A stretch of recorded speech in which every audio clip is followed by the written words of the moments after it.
আসসালামু আলাইকুম ওয়া রাহমাতুল্লাহি ওয়া বারাকাতুহু। সম্মানিত দর্শক ভাই এবং বোনেরা, আশা করি সকলে ভালো আছেন। আমি মুফতি মোহাম্মদ জহিরুল ইসলাম।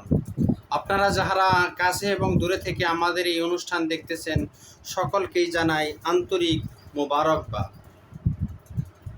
আমি আজকে আলোচনা করব, স্বপ্নে যদি কোনো মৃত মানুষ অথবা মাহরাম, যার সাথে শরীয়তে বিবাহ করা হারাম করা হয়েছে, এমন লোকের সাথে স্বপ্নে বিবাহ বন্ধনে আবদ্ধ হলে এর কি ব্যাখ্যা হবে?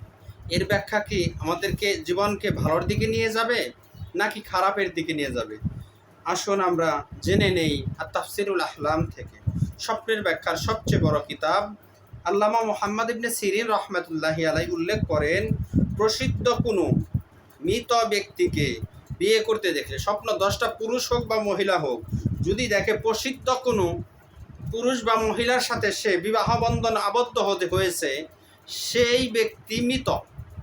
সে মৃত মৃত ব্যক্তিকে বিয়ে করতেছে এমন যদি স্বপ্নে দেখতে পায়, যাকে স্বপ্নে দেখেছে সেই ব্যক্তি দোয়ার মাধ্যমে তার আত্মীয়তার কারণে তার থেকে কল্যাণ পাবে। অর্থাৎ অচিরেই যে বিয়ে করতে দেখেছে সে ওই ব্যক্তির জন্য দোয়া করবে এবং দোয়ার দ্বারা আল্লাহ তাআলা তাকে কল্যাণ দান করবেন এবং কি তার অবস্থান ভালো হয়ে যাবে। সুবহানাল্লাহ।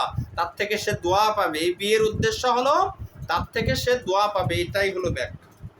যদি দেখে কোনো ব্যক্তি যে মাহরামকে বিয়ে করতেছে, কোনো মেয়ে এবং ছেলে যে যার সাথে তার বিবাহ বন্ধন করা হারাম, শরীয়তে হারাম করেছে, এরকম 14 জন পুরুষ এবং 14 জন মহিলার সাথে বিবাহ বন্ধনে আবদ্ধ হওয়া হারাম।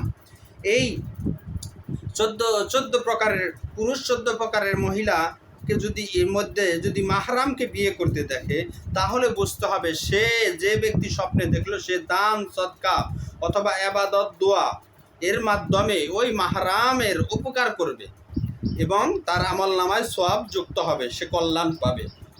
এই হলো এর ব্যাখ্যা। আল্লাহ তাআলা আমাদের বোঝার তৌফিক দান করুক। আমিন।